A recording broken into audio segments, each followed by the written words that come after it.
주님께서 부활하셨습니다. 그렇게 주님께서 오늘 부활하셨습니다. 그럼 여러분 이렇게 인사하시기 바랍니다. 주님께서 참으로 부활하셨습니다. 제가 인사 먼저 하겠습니다. 주님께서 부활하셨습니다. 작년에도 우리 연습했는데요. He is risen today. 그러면 He is risen indeed. 이렇게 인사를 한다고 하는 것을 한국어로 번역했을 뿐입니다.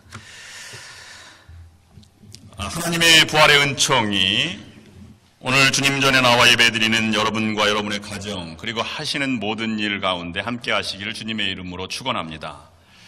우리가 일생을 잘 신앙 믿음 생활을 요약한다 그러면 우리 익히 잘 알듯이 기독교 신앙은 십자가의 은혜와 부활의 능력으로 살아가는 존재들이라고 말할 수 있습니다. 다른 말로 말씀드리면 부활을 붙잡고 살아가는 사람들이라고 하는 것입니다. 이 부활이 없다면 우리는 이 땅에서의 삶이 전부이니까 얼마나 허망한 삶을 살아가게 되는 것입니까? 그래서 고린도전서 15장 19절 말씀에서 사도 바울은 만일 그리스도 안에서 우리의 바라는 것이 다만 이 세상뿐이면 모든 사람 가운데 우리가 불쌍한 사람이다 이렇게 말을 하였습니다. 모든 것이 세상 것이 강해 보여도 진정으로 강한 것은 따로 있습니다.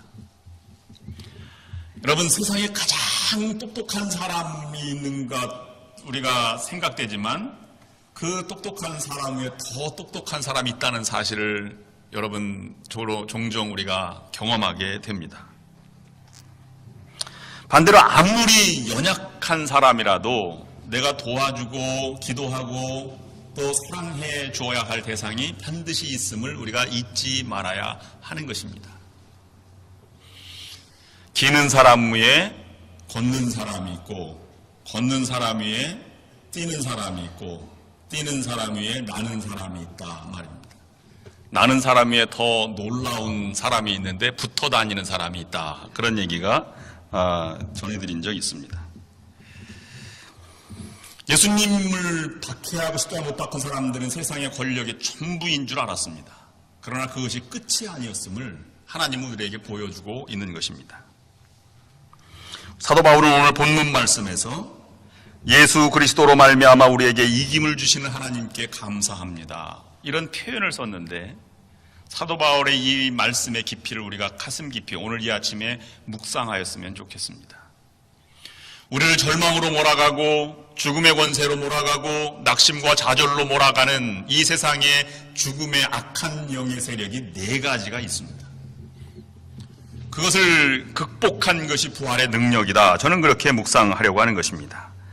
그것은 세상의 악한 영의 세력은 죄의 권세 또는 거짓, 그 다음에 미움, 그 다음에 사망의 권세입니다. 예수님의 부활은 죄가 아무리 강해 보인다고 하더라도 궁극적으로는 선이 이기심을 우리에게 증명해 주신 것입니다. 길게 보면 세상이 강한 것 같습니다. 그러나 더 길게 보면 역사의 주관자는 하나님이심을 고백하지 않을 수 없습니다. 세상에 죄가 아무리 유혹이 많고 또 강해 보여도 그것은 잠시일 뿐입니다. 하나님의 선함이 더 강한 존재인 것입니다. 예수님의 부활은 거짓과 술수가 아무리 강해 보인다고 하더라도 진실이 더 강함을 우리에게 증명해 준 것입니다. 진리 자체는 예수님이십니다. 예수님이 승리하신 것입니다. 세상에 거짓이 판치고 고의와 진리가 여지없이 패배한 것 같이 보이는 때도 있지만 때가 되면 하나님의 진리가 승리하게 되는 것입니다. 기독교인의 진실한 능력은 감춤에 있는 것이 아니라 나타남에 있는 것입니다. 거짓이 아니라 진실함이 기독교인의 가장 큰 능력이고 그것이 하나님의 공의를 실현하는 길입니다. 세 번째, 예수님의 부활은 사랑이 미움을 이긴 승리인 것입니다. 미움이 아무리 강해 보여도 사랑이 더 강한 것입니다. 그러므로 예수님은 자기를 박해하는 바리새인들, 대제사장, 서기관들을 용서하였고 로마인들까지 사랑으로 감싸 주시게 된 것입니다. 마지막으로 예수님의 부활은 죽음의 권세를 생명의 권세가 이긴 것을 우리에게 보여준 승리인 것입니다. 영국 덜햄이라고 하는 지역에 석탄 광산이 있었는데 그곳에 매몰된 광부들이 165명이 몰살한 적이 있습니다.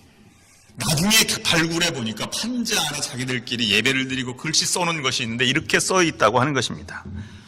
주님은 우리와 함께 하셨습니다. 우리는 이미 갈 준비가 되어 있습니다.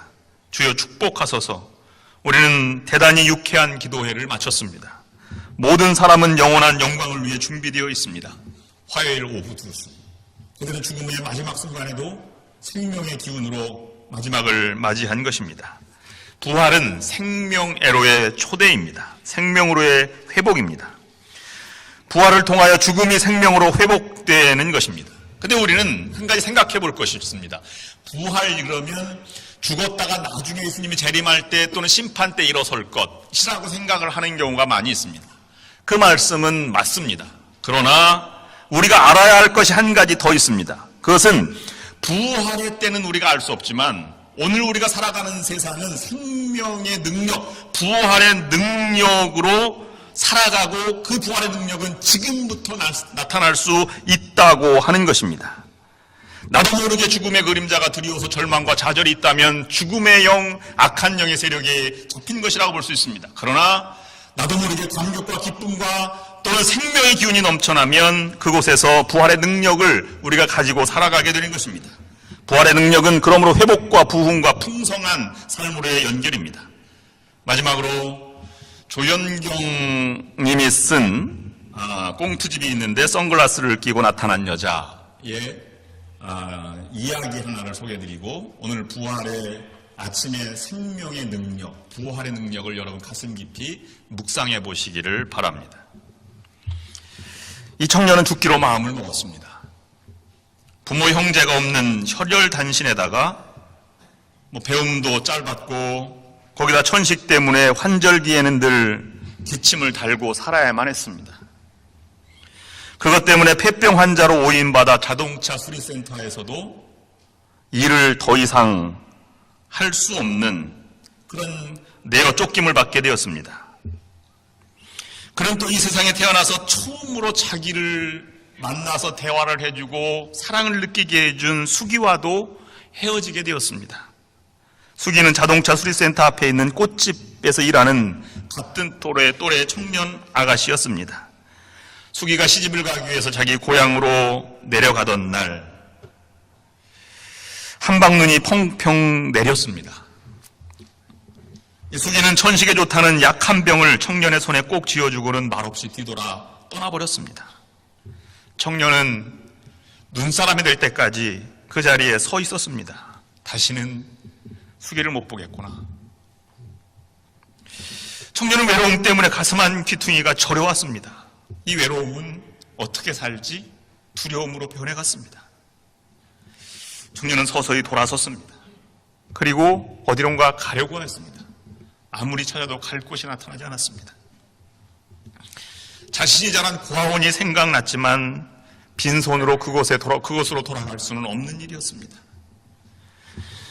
청년은 이를 악물고 전봇대에 붙어있는 사람을 구함이라는 종이를 보고 몇 군데 찾아가 용기를 내어 보았습니다. 역시나 예상했던 대로 퇴짜를 맞아서 거리에 내쫓기고 말았습니다. 신원 보증으로 해줄 사람이 없고 돈이 없다는 것이 이유였습니다. 청년은 배가 몹시 고팠습니다.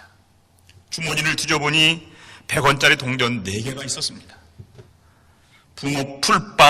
붕어빵 100원짜리 3개를 사먹고 100원은 남겨두었습니다. 왜냐하면 마지막 급할 때 전화를 걸 돈이 필요했기 때문입니다. 그러나 아무리 생각해도 전화할 곳 한 군데도 없다는 사실을 알고 절망을 할 수밖에 없었습니다. 순간 청년은 이렇게 생각이 들었습니다. 죽고 싶다. 너무 춥고 배고프고 그리고 무엇보다 너무 외로웠습니다. 죽으면 모든 게 못 느끼지 않을까? 평온해지겠지. 그리고 죽음을 각오하고 한적한 곳으로 가서 숲속을 향해 걸어갔습니다. 어디선가 종소리가 들렸습니다. 빨간 벽돌로 지은 아주 외딴 곳에 있는 시골 교회였습니다. 청년은 갑자기 시근거렸습니다. 5살까지 짧은 추억이지만 어머니와 함께 예배당에 갔던 것이 떠올랐기 때문입니다. 어머님이 5살 때 돌아가시면서 이렇게 얘기한 것이 그때야 기억났습니다. 하나님이 널 돌봐주실 거다. 청년은 자기도 모르게 본능에 이끌려서 그 예배당 안으로 들어갔습니다. 딱딱한 의자에 한번 앉아보고 싶었던 것이죠. 그런데 문을 열고 들어가자 노신사 한 분이 거기에 앉아서 기도하고 있는 것입니다.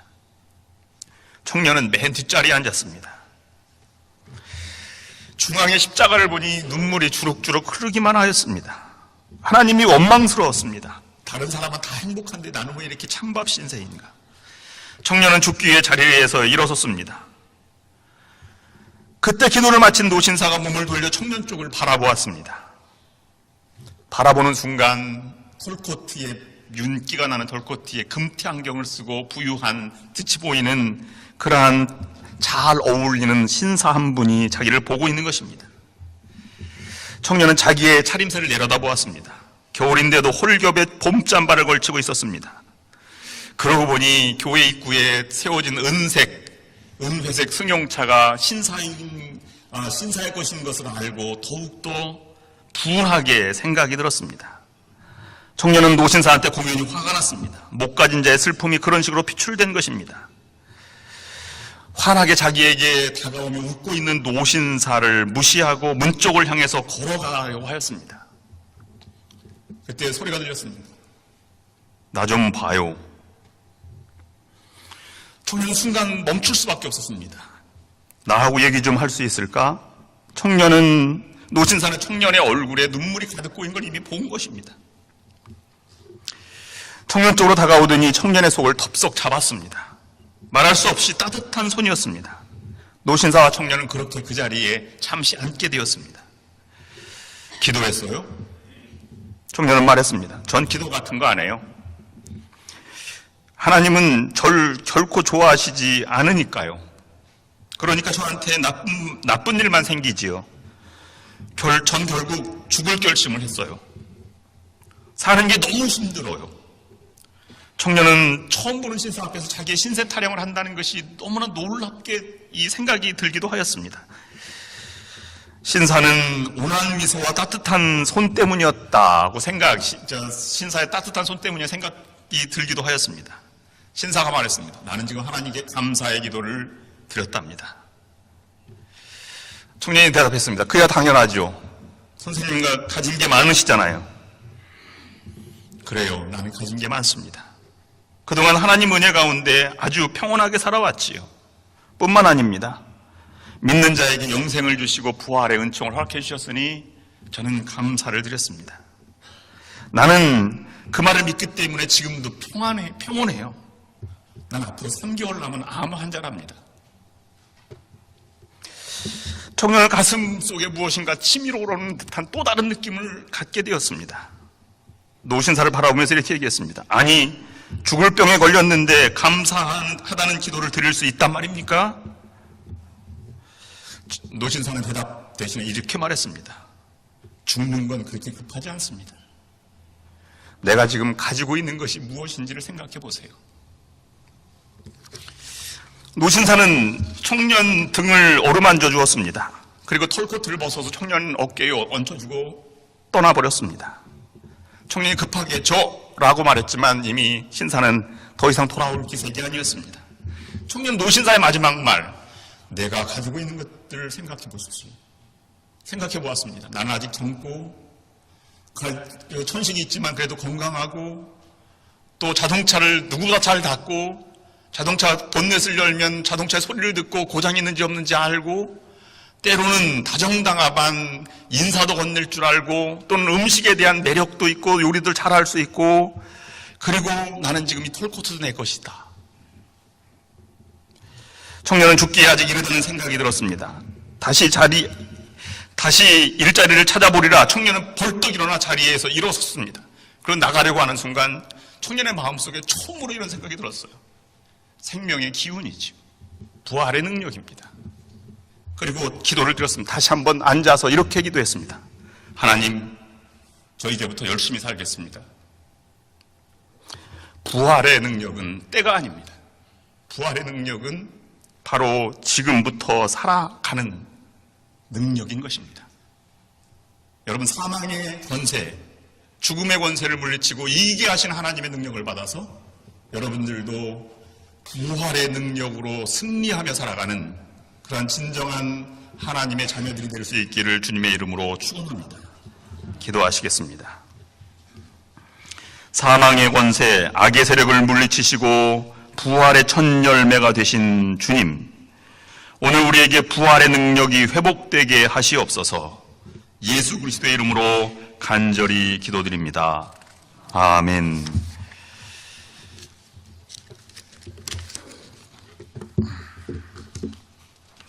우리 이 시간 부활절 칸타타를